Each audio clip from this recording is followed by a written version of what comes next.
L'édition est présentée par Romain Villard. Bonsoir et bienvenue dans votre édition du 20h, le JT. Voici les titres du jour. Le gouvernement a annoncé aujourd'hui la dissolution du GUD et de 3 structures d'ultra-droite basées à Lyon. Justice, Alexandre Benalla définitivement condamné à 1 an de prison ferme pour les violences du 1er mai 2018. Dans la Drôme, à Bourg-les-Valences, une action choc de arboriculteurs a eu lieu aujourd'hui à l'Intermarché Super. En Martinique, inquiétude autour du tour de la Martinique en Yole Ronde qui pourrait être annulé cette année. Et enfin, bien sûr, la météo et l'éphéméride de demain en fin d'édition. Nous sommes ici en direct pour cette dernière édition donc de la saison, ici en direct du quai Farconnet de Tournon-sur-Rhône. Nous allons tout de suite aller sur notre premier titre de l'actualité. Aujourd'hui, premier titre de l'actualité donc, et nous allons parler bien sûr de cette dissolution, donc annoncée par Prisca Thévenot à la sortie du Conseil des ministres donc ce matin. Le GUD et 3 structures d'ultra-droite basées à Lyon ont été dissous. Elle a donc souligné notamment, il a été présenté ce matin au Conseil des ministres par le ministre de l'Intérieur et des Outre-mer, la dissolution de groupements de faits et d'associations. Hormis le GUD, donc, syndicat étudiants d'ultra-droite créés dans les années 70 et réactivés récemment, les 3 structures dissoutes sont le groupement de faits Les Remparts ainsi que 2 associations, la Traboule et Top Sport Run. Une association aussi islamiste, Jonas Paris, a également été dissoute ce mercredi.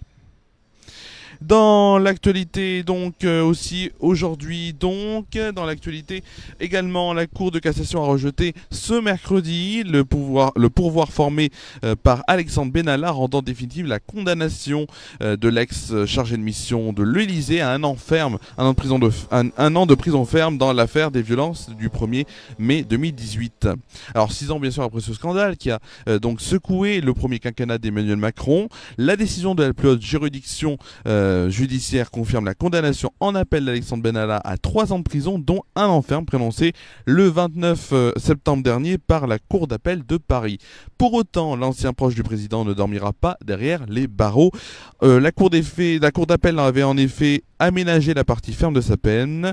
C'est un juge d'application des peines qui va en déterminer les conditions, notamment sous bracelet électronique par exemple. Ensuite, dans bien sûr aussi, celui qui vit aujourd'hui en Suisse et travaille dans le privé reste visé, donc en France notamment par 3 autres affaires, et j'allais les oublier, mais par 3 autres enquêtes. L'une porte sur son rôle dans la signature de contrats avec des oligarques russes alors qu'il était en poste à l'Élysée. Une information judiciaire ouverte en février 2019 pour entrave à la manifestation de la vérité vise à déterminer s'il a dissimulé des preuves, notamment de coffre-fort. Et enfin, une 3e enquête lancée en avril 2019 porte sur des soupçons de faux témoignages de la part d'Alexandre Benalla et Vincent Kras, donc devant la commission d'enquête du Sénat. Allez, maintenant on va changer d'actualité, on va passer à une actualité locale bien sûr. Alors une actualité locale avec une poignée d'arboriculteurs présents à Bourg-les-Valences, donc et notamment de Bourg-les-Valences, de Saint-Marcel-les-Valences ou encore de Châteauneuf-sur-Isère et d'Arixan qui se sont rendus à l'Intermarché ce matin de Bourg-les-Valences pour dénoncer les concurrences déloyales des pêches et nectarines d'origine espagnole. C'était donc ce matin à 9 h. Ils sont spontanément donc rentrés dans le magasin, déplorant notamment que les fruits étrangers vendus à codé de fruits d'origine française soient encore commandés alors que la saison a débuté dans l'Hexagone et qu'environ 7000 tonnes de pêche et nectarines attendent dans les frigos des supermarchés et des agriculteurs français avant il faut que ce soit, en tout cas, que ces 7000 tonnes donc, de pêche et nectarines attendent déjà donc, dans les frigos d'être écoulées. Et ce qui est reproché aux supermarchés, c'est qu'ils prennent des fruits moins chers, donc venant de l'étranger. Ils ont été entendus puisque le directeur du magasin a promis de commander des premiers prix français le jour même à la plateforme de distribution qui est donc à Donzère. Le magasin est le seul à avoir donc été épinglé par les agriculteurs de la FDSEA qui disent avoir fait le tour des hypermarchés et supermarchés de l'agglomération valentinoise. Maintenant, direction l'info venue de Martinique, où il y a une menace, ou du moins une inquiétude. Une inquiétude donc autour du tour de la Martinique par les yoles rondes. Alors, tout est parti de l'annonce du report de la Coupe de Martinique prévue initialement dimanche prochain au Vauclin. La raison officielle, selon un membre de la fédération, est l'invasion de Sargasses et l'organisation d'autres manifestations dans la commune, mais ce qu'on peut dire, c'est que certains y voient la conséquence de gros problèmes financiers, notamment trou dans la trésorerie, il y a au non-versement des subventions de la CTM selon certains, mais les choses sont en passe d'être réglées, c'est ce qu'affirment les dirigeants de la collectivité territoriale, avec le versement à venir d'aide attendue en 2021 et en 2022.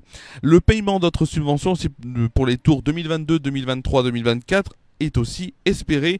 Un point sera fait ce soir, avec les présidents d'associations et les patrons de YOL à 18h heure martiniquaise, à la Maison des Sports de Fort-de-France. Selon un participant à cette réunion, rien n'indique, selon l'ordre du jour qui lui a été communiqué, qu'on s'orienterait vers une annulation du tour. Reste que la fédération a fonctionné pendant des années à perte, avec les dépenses souvent supérieures aux recettes.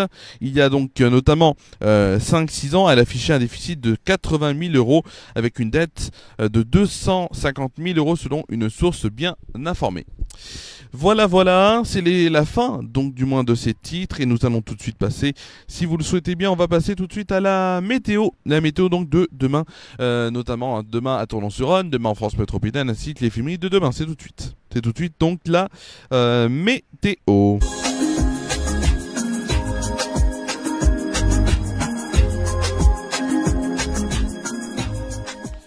Toujours ici en direct de ce quai Farconnet, bien sûr lieu où il se passera beaucoup de choses cet été, vous le savez. Mais tout de suite nous allons voir la météo pour notamment pour demain. Demain à Tournon-sur-Rhône, une bonne nouvelle, du soleil comme aujourd'hui, qui sera donc présent le matin avec 20 degrés de moyenne, et l'après-midi toujours du soleil et statu quo au niveau du temps. 30 degrés de moyenne et 32 degrés au milieu de la journée. Un risque d'orage cependant est à prévoir, ou du moins est prévu par Météo France pour demain soir. Passons tout de suite à la météo. En France métropolitaine, on commence par demain matin, avec une matinée très douce, avec beaucoup de soleil déjà sur la plupart des régions. Les nuages sont plus nombreux près de la Manche et sur le Pays Basque.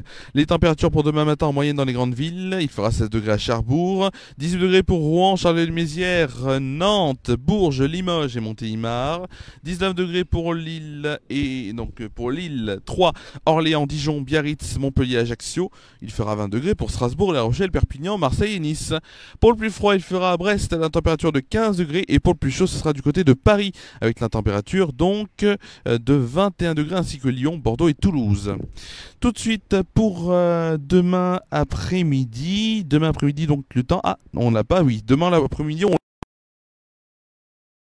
demain après-midi, il fait chaud mais est très lourd, avec la barre des 30 degrés atteinte sur beaucoup de régions. Des orages éclatent du massif central au nord-est.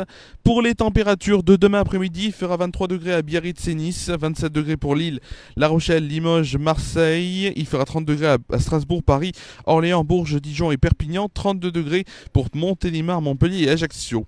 Pour le plus froid, il fera à Brest 18 degrés, et pour le plus chaud, il fera pour Toulouse la température de 33 degrés. Nous fêterons demain, et oui c'est important, demain la Saint-Fernande ainsi que la Sainte-Fernande, donc Fernand et Fernande, bien sûr masculin comme féminin, vous le savez. Le soleil se lèvera à 5h49 et se couchera à 21h58, nous perdrons 1 minute de soleil. Dans ces jours. Le dicton pour demain, il est important, temps de la Saint-Fernand, chaleur et soleil riant. C'est la fin de cette belle météo, ici en direct du quai Farconnet.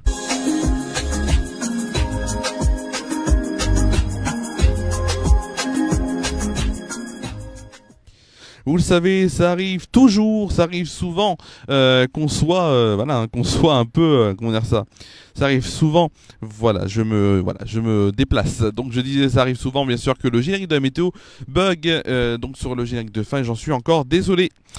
Donc c'est bientôt la fin de cette édition ici réalisée en direct donc du Quai Farconnet, donc pour cette dernière édition de la saison. J'étais très heureux de vous présenter toutes ces éditions donc cette année. La saison prochaine ça risque d'être un peu moins régulier puisque je vous le dis, j'attaque des études donc en journalisme, en alternance de journalisme et je ne pourrai pas faire beaucoup de vidéos, mais j'en ferai quand même et je m'y tiendrai à en faire quelques-unes bien sûr. Dans les prochains rendez-vous sur FR News, vous allez retrouver dès ce soir 23h10 en direct chez moi, cette fois-ci en direct donc le FR News Foot Euro 2024 avec bien sûr tous les résultats d'hier, donc les 4 matchs d'hier, les 4 matchs qui se seront déroulés aujourd'hui, quelques actualités et le programme des premiers matchs, bien sûr des huitièmes de finale. Donc samedi et dimanche, émission aussi à 23h10, donc avec les premiers huitièmes de finale, les actualités et bien sûr la suite de la compétition. Samedi détente, bien sûr aussi vous allez retrouver samedi détente samedi à 19h en direct pour votre émission donc de la fin du mois comme d'habitude. La dernière émission sera le samedi 27 juillet. Et dimanche, on se retrouvera 2 fois dimanche, même 3 fois, puisqu'il y aura bien sûr donc l'émission FR News Foot Euro 2024 à 23h10 bien sûr, mais dimanche on se retrouvera pour 2 éditions spéciales politiques avec élections législatives, les résultats du premier tour, 20h30 pour les estimations et estimations et premiers résultats, et pour les résultats un peu plus concrets, ce sera donc dès 23h05 avant donc FR News Foot Euro 2024, sachant aussi bien sûr que mardi l'émission hebdomadaire Bienvenue chez Romain revient sur Déclic Radio et FR News. Déclic Radio donc sur Facebook, donc sur FR News plutôt sur Facebook, donc en inédit cette fois-ci puisque l'émission sera enregistrée, et en inédit aussi sur Déclic Radio, 101.1 sur la bande FM, déclicradio.fr sur internet. Voilà. Tout en aussi pour vous dire bien sûr que c'est la fin de cette édition. C'est la fin de cette édition, oui c'est la fin de cette édition. Merci à vous d'avoir suivi cette dernière édition donc de la semaine et de la saison. On se retrouve vendredi aussi pour le MAG sur Déclic Radio de 11h à midi avec des places à gagner pour le Cossol Festival. Donc samedi on se retrouve pour 2 rendez-vous en direct sur FR News, donc samedi détente à 19h et FR News Foot Euro 2024 à 23h10. Prenez soin de vous et de vos proches. Prenez soin de vous et de vos proches, passez une très bonne soirée, une très bonne fin de semaine et à samedi sur FR News.